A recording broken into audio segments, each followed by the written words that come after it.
Hello and welcome to Revision Tips for SIPS Level 6, Professional Diploma in Procurement and Supply. This is Module 7, which is Commercial Data Management, and it's Learning Outcome 1, which is to understand the concept of big data in global supply chains. Now, over 90% of the data in the world has been created in the last few years, and this total is being added to every single day, with further developments in technology predicted rather than slowing down. So this growth in data is set to increase. Using data to assess risks and make decisions is not a new concept. People and organisations make decisions all the time, but making the right decision means the difference between the success and failure of a business. And some are prepared to pay significant amounts to access data that can help them to reduce or remove the risk of making the wrong choice. Now, the more data an organisation has, the more potential it has to effectively manage risk and make decisions that are right. But until the early 2000s, there simply wasn't enough processing power in computers. So organisations used to deal with large amounts of data. But there's been such improvements in technology that have occurred since then and transformed what procurement professionals can do with data. And it can now analyse and store huge amounts of data that's available, and big data has become a term that's used around the world. So big data, it's a set of data that's large enough to provide robust patterns, trends and connections when analysed. But not all data sets are big. Big data needs to be large enough to provide information that can be used to draw reliable conclusions from the analysis that it's done. And the scale of a big data set will also be so large that analysis by humans would be virtually impossible. The only viable option of big data to be analysed is for computer software to do that task. And it's collected from a range of sources like geographical locations from devices or data about how people have reacted to an event on social media. But the ability to collect this big data means that there was a technical problem to be solved. So how is big data possible? Firstly, the computer makes it possible. So it's really important that we understand how computers work. They've got a combination of hardware and software that collect and analyze data. And the first the first machine was created back in 1837, but clearly needed quite a lot of human operation back in those days. But that's radically changed since maybe back as far as maybe the 1950s. And most computers or the hardware includes something called a CPU, which is a central processing unit. And it's the part of the computer that does the decision making and the calculations. So that's what a computer needs to do. It needs to perform calculations and make decisions, but also represent the stored data in the memory. And then we've got programs. A program is a set of instructions that a computer uses to execute a task.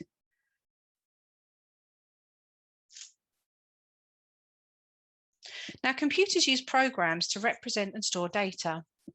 But how does this translate into computation? It allows transistors to create the circuits that power the binary code in a program that's needed to be grouped together. And that's using a system called a logic gate. And that takes binary inputs from two transistors and converts it into binary output. But the CPU operates the hardware and runs programs using an operating system. And there's more than one operating system. But what it does is it's taking input data following a set of instructions and converting that result into output data. This is called the fetch execute cycle. So it fetches the data, it decodes it, it executes it and stores it. And there is a need for speed. In 1959, a new way of using transistors called the integrated circuit was developed, which is a set of electrical circuits combined into one unit. And it really transformed the way that computers work. The integrated circuit puts all the components required for computation on a single board, and this was known as the chip or the microchip. Integrated circuits that can be smaller than a grain of rice. So as the size and cost of microchips have reduced, more processing power could be increased in computers and devices. And because of this, trend device such as the iPad were invented that has much more processing power as a supercomputer from a decade before. And we have the falling costs of the IT and data storage capacity has increased.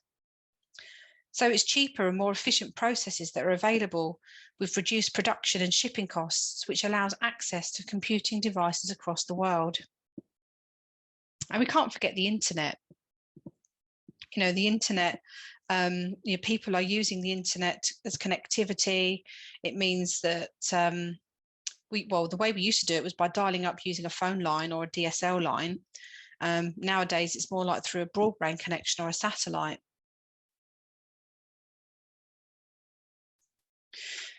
But increasing data volumes, you have to ask yourself, how can big data be organized? So by managing big data, analysis can take place, which could inform decision making and provide an organization with the ability to manage risks and strategic decisions. This is particularly useful for procurement, but to handle big data, the CPU needs a way of organizing its work, and it does it using an operating system, which is software that supports the basic functions of a computer. And these have been instrumental in bringing computing into everyday use. So the operating system will manage the CPU, allow several tasks to run at the same time, manage memory, have tools to manage the hardware. It manages devices that are attached to the computer, which are known as peripherals. They're usually like mice and keyboards.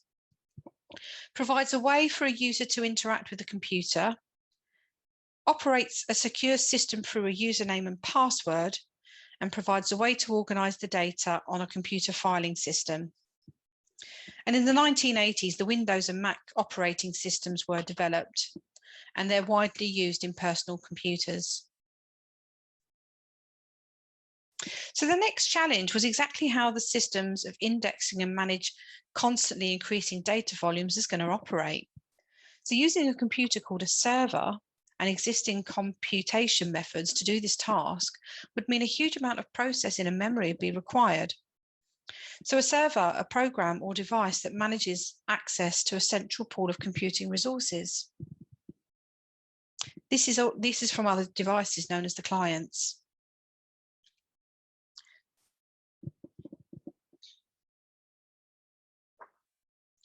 So this is basically showing you how Hadoop works. The way Hadoop system operates, it shows the data has been divided into small chunks.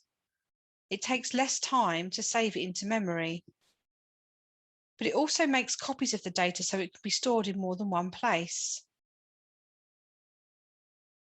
The tool was actually working with the data once it's stored in the system.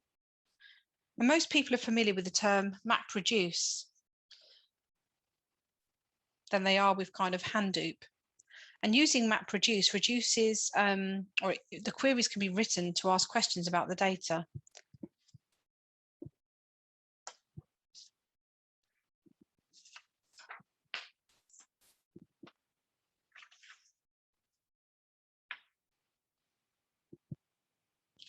So we're now going to look at the kind of analytics side to this. And we'll start with analysing big data. To extract information from big data that an organisation has access to, computers need to do the analysis or analytics. And to analyse big data, one of the three approaches can be used. You can use text analytics, speech analytics, or image analytics. So we'll look at analysing text first. Text is often unstructured, and this makes analytics more difficult. Even when coding, a form of indexing is applied to the text data, it's not always done consistently, and errors still could occur. And there's also a limit in terms of the time and resources to the amount of coding that can be applied. So you tend to get software programs like natural language programming, which is a form of computer programming that uses sentences similar to a human language. And these were developed so that millions of items of text can be coded in the same way.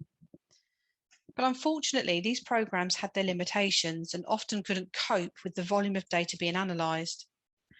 and they were not able to make connections between text and contextual data, or to ignore text that wasn't relevant. So text analytics will involve analysing text data, identifying the important information within the data and extracting it, and then using this data to provide information that can be used. But another way of extracting information from text, to use sentiment analysis. That makes decisions about whether the words are in the text are positive, negative, or neutral. And we can get them from like documents, comments, emails, instant messages, and the information that we collect are keywords, entities, concepts, and sentiments. Moving on to speech analytics now. This takes audio recordings of speech, like conversations, and analyses them and turns them into searchable data. The two ways of analysing speech data are phonics and transcriptions. Speech analytics works by first turning the sound of speech into data. This is basically individual sounds that make human speech.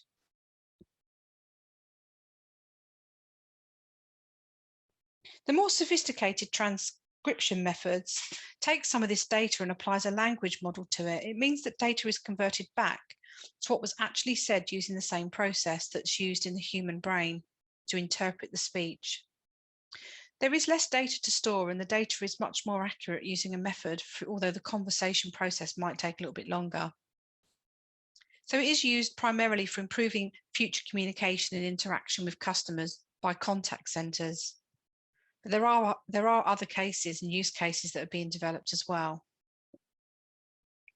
And then we've got image analytics.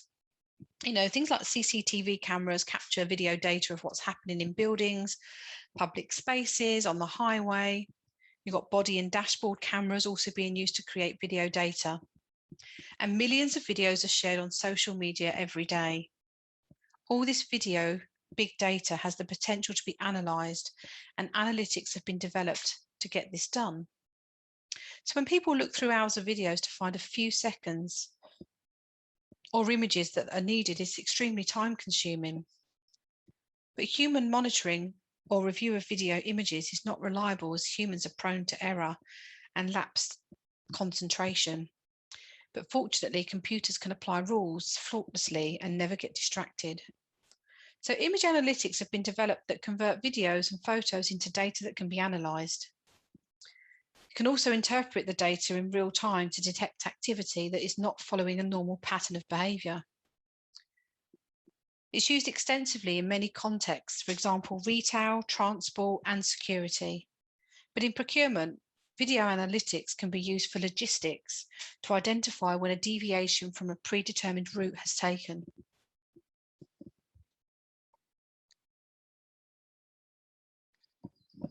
So how do computers learn?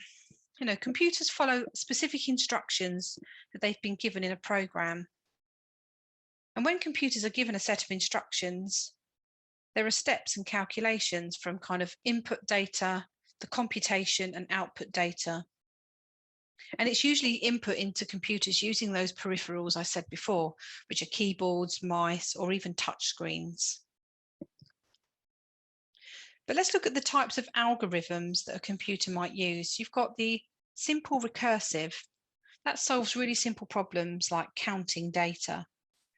Backtracking finds a solution, moves on to the next problem and solves that by looking back to see if the previous one is still correct. Divide and conquer divides a problem into small sub-problems, solves them and combines the answers to solve the initial problem. Dynamic programming uses different approaches to solve a problem by remembering the past. So an example could be the shortest route to travel between two cities by roads. Greedy data or greedy algorithm finds the best possible choice at each stage. So giving chance for a cash transaction using a high value coins and notes available. Branch and bound uses the optimization process to test for the best possible outcome. How often to place orders to ensure stock levels are maintained for at least the least amount of cost. And finally, brute force, which tries a number of patterns until a solution is found. So for example, a software trying to guess a security password. So that's basically algorithms.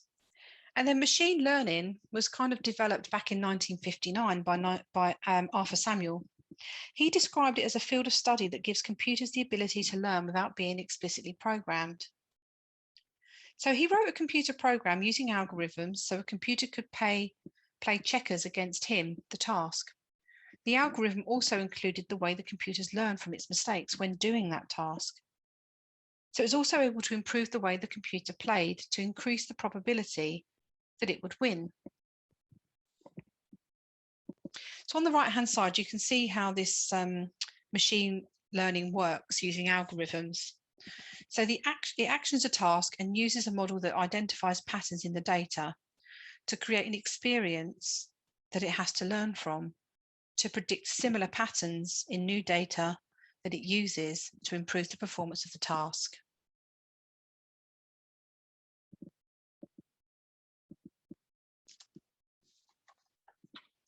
Now, there are three categories of big data that's known as the 3 V's.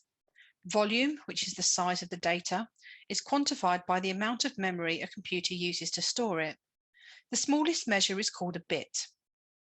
Data is usually termed big data when the size exceeds a terabyte.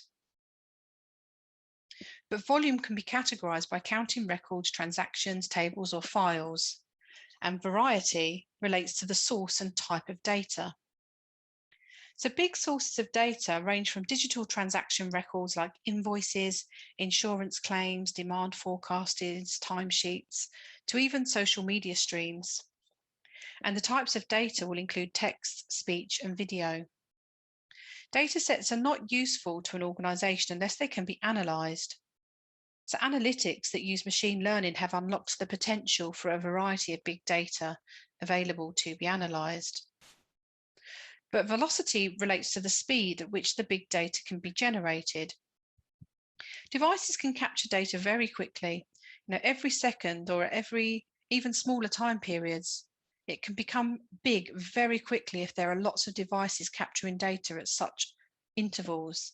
So the velocity of data is only limited by the current processing power, and computers now have the processing power to receive and store data at the same time velocity is being generated, which means devices such as self-driving cars are able to react almost instantaneously.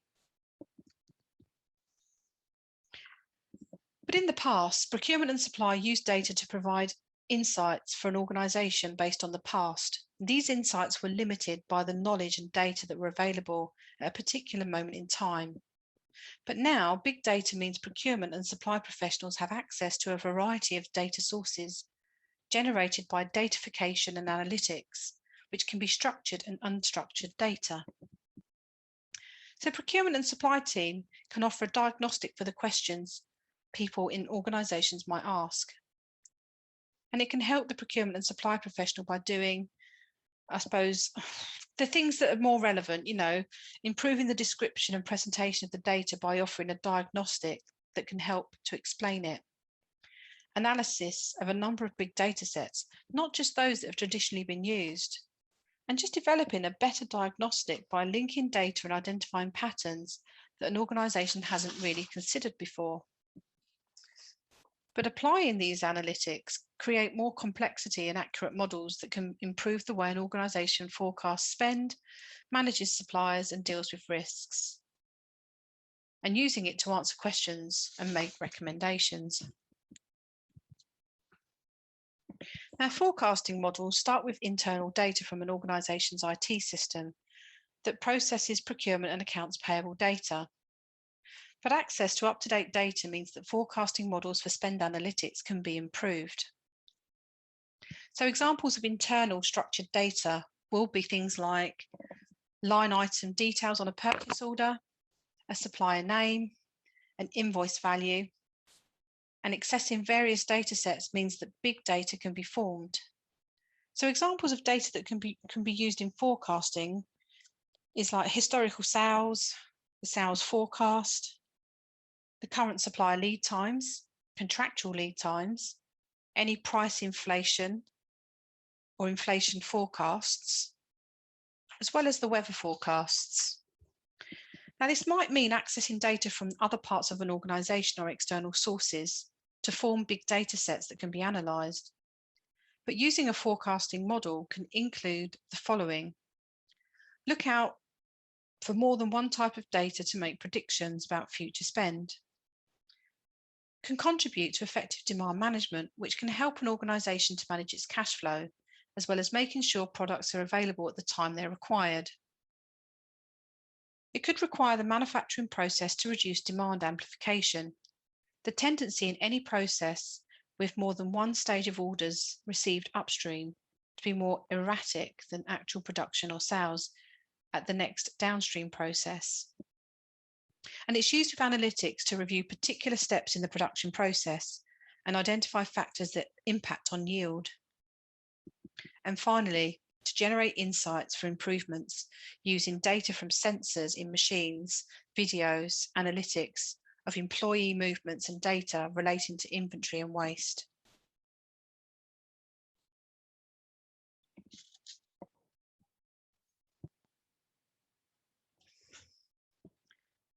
So we need to ask ourselves, is big data always necessary? And sometimes a trend or fashion can lead an organisation to invest in technology without really understanding whether there's a business case that supports that course of action. And that could be true for using big data in procurement and supply. Being able to evaluate the need for big data and its potential is important before any investment is made.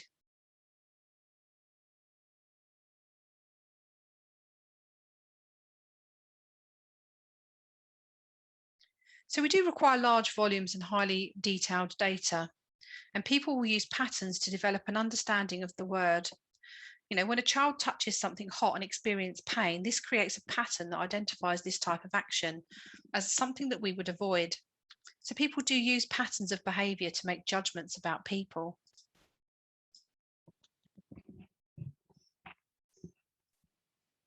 A useful example of big data at work is weather forecasting. And although the algorithms used are never going to be able to predict that it's 100% going to be correct, the larger the big data sets that these models can analyse and learn from, the less likely it is of an incorrect forecast being made. So deep learning is a subset of machine learning that needs large volumes of highly detailed data. But deep learning can help and be used to develop things like facial and speech recognitions and the algorithms being created for driverless cars. So the term artificial intelligence is most often used to describe the algorithms that do the deep learning. So it is a form of machine learning. It requires powerful computer hardware and large volumes of data from which to learn. So in terms of a comparison between machine learning and deep learning, machine learning is from a size small to large, whereas deep learning is large. In the ability to choose the features, you can with machine learning, but you can't with deep. And the training time is really short for machine learning, but quite long for the deep learning. And the deep learning is used for black box problems, which is ones where the inputs and outputs are known, but the process to transform one into another is not really very clear. Now, business intelligence tools can help an organisation by using the historical data sources that are available, which can be structured, semi-structured, or some unstructured data types. And you're seeking answers to questions like what, when, who, where, how many. Applying a set of techniques and tools and providing a way to communicate the results through dashboards, scorecards, or online analytical processing. So insights are produced mainly by business users. So you've got big data analytics, which has provided and had the potential to answer really complex questions that are of increased value to an organisation. And it could deal with the historical and real-time data, as well as data about the future, which it can, use questions like what will happen next and what if something changes. It can be used with all data and use methods like predictive or descriptive modelling, data mining, statistical analysis, and simulations and optimization modelling. So insights are produced automatically and can be used by business users. or IT workers and data scientists. For some organisations, the constant flow of real-time data analytics may prove a little bit overwhelming, and the interpretation may be rushed and therefore incorrect. But business intelligence works by running series of data against a set of data. And some tools use multidimensional, which means they can consider more than two variables at once. So online analytical processing, or OLAP, is a way of organising a large volume of data so that BI tools can be used. So the OLAP database contains two types of data. Data that's measured in numbers, so numerical data, and the value of the data will be aggregated and analysed, so spend, for example. And then it will look at dimensions, so the category used to organise that data. Could it be by country, state, financial year, quarter, or week? So to do this, data is organised into a hierarchy and stored into a data cube instead of a table. So a data cube has more than 3 dimensions and is structured by the level and hierarchy that's required. Now, the disruption innovation steps is that digital is everywhere. Connectivity and digital services lead to opportunities for big data. So for procurement and supply, what this means is the transformation of the purchase to pay and sourcing tools that an organisation uses. Electronic invoicing, e-procurement, e-sourcing and marketplaces now provide digital, retrievable and searchable sources of data that can be used and analysed. And stage 2 is the big data. This starts to be generated as the potential to use analytics is developed. Real-time data, such as data that's available before a supplier delivery reaches a destination, can be coupled with other sources to provide a useful way of modelling the total cost of ownership and an organisation's return on investment. And insights could be useful to a supplier selling data to suppliers and becoming a procurement revenue stream.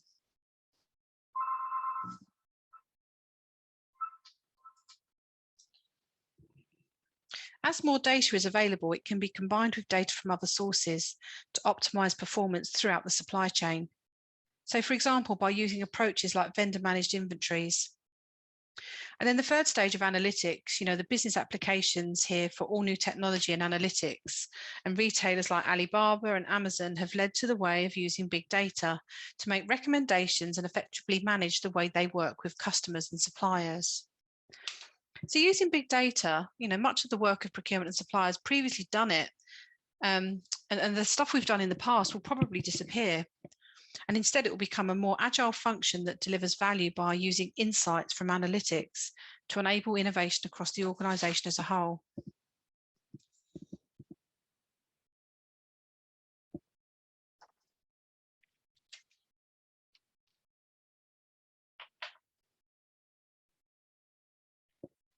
So increasing processing power coupled with the connectivity provided by the internet has led to the development of volume, variety and velocity of big data sets that an organisation can use. These data sets originate from a range of sources that have been made possible through hardware and software. But sensors are all around us at home, public spaces and works. It's a device that gives us data on a process or an environmental measure. They're used for things like security, managing stores, detecting changes in the fuel mix in an engine, or even controlling the light and the temperature of an office. And they can use that using things like Wi-Fi, Bluetooth, near-field communication, RFID, or something called Zigbee, which uses radio waves. So the bit in the middle shows you the different types of sensors that we use in the supply chain. And they are used extensively, and they make a significant difference to cost, efficiency, and planning. And if you use this in conjunction with other data, you can help algorithms to detect patterns. And it can improve the supply chain by supporting more efficient processes, providing data that can be measured and monitored on the performance of vehicles, plant, and even people, and enable demand planning and forecasting, allowing stock to be effectively managed by the organisation. But the 7 types of sensors would be something acoustic, chemical, electrical, environmental, image, motion and force, or touch.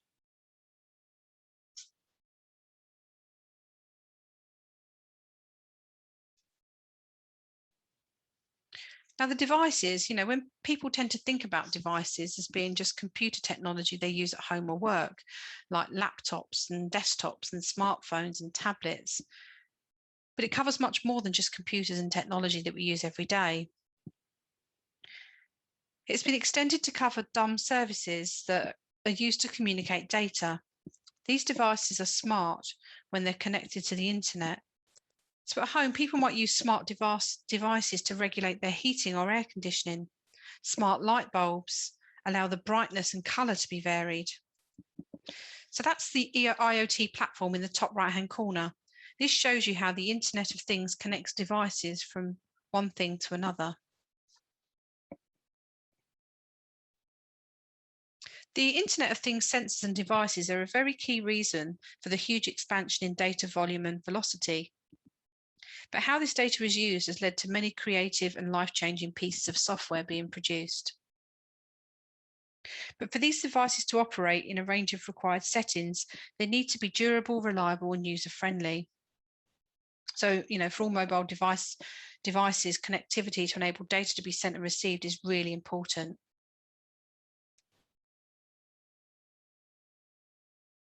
So the way goods are moved around the world has been transformed by the development and use of devices, and real-time information that these devices can provide will be like how inventory is managed effectively and how deliveries can be arranged and arrive on time. So they can be used in the supply chain to track and manage inventory, fulfill the orders, picking, packing and sorting, the shipping and deliveries, quality control, and even asset management. But anyone who uses a mobile device will be familiar with the term app. It's an abbreviation for an application, and it's really another term for software. It's used to describe any software that's used on a device. And there are two types. You've got a mobile app and a device or web app. But mobile apps are software that can be operated from a device without using a web browser.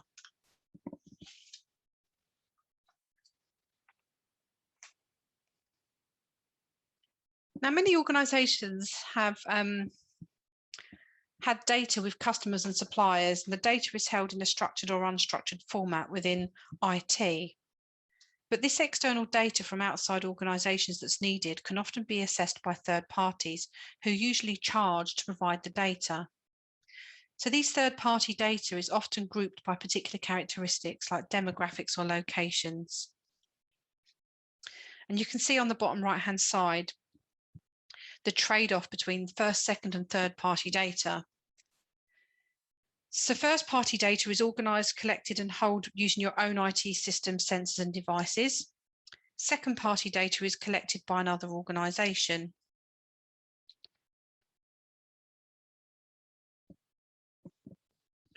Now, the Internet of Things uses sensors and devices to provide a particular data at a moment in time.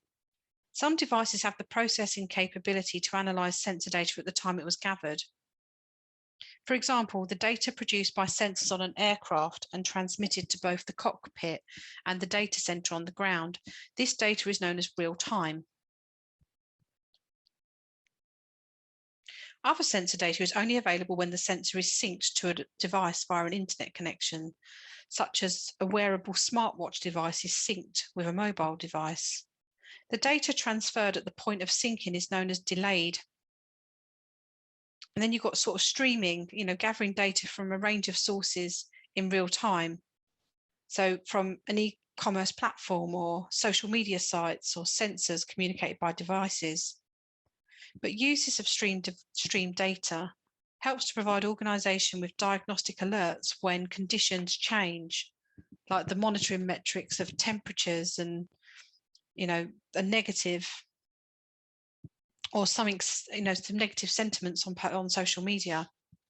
But data from sensors can be used to provide multidimensional data about an issue where procurement and supply can help to manage demand or reduce costs and build better relationships, or to detect and prevent a cyber attack. And using historical data along real-time streaming data can help you to answer questions like, is this a one-off occurrence? How many times has this happened before? And how many, is it just for one particular product?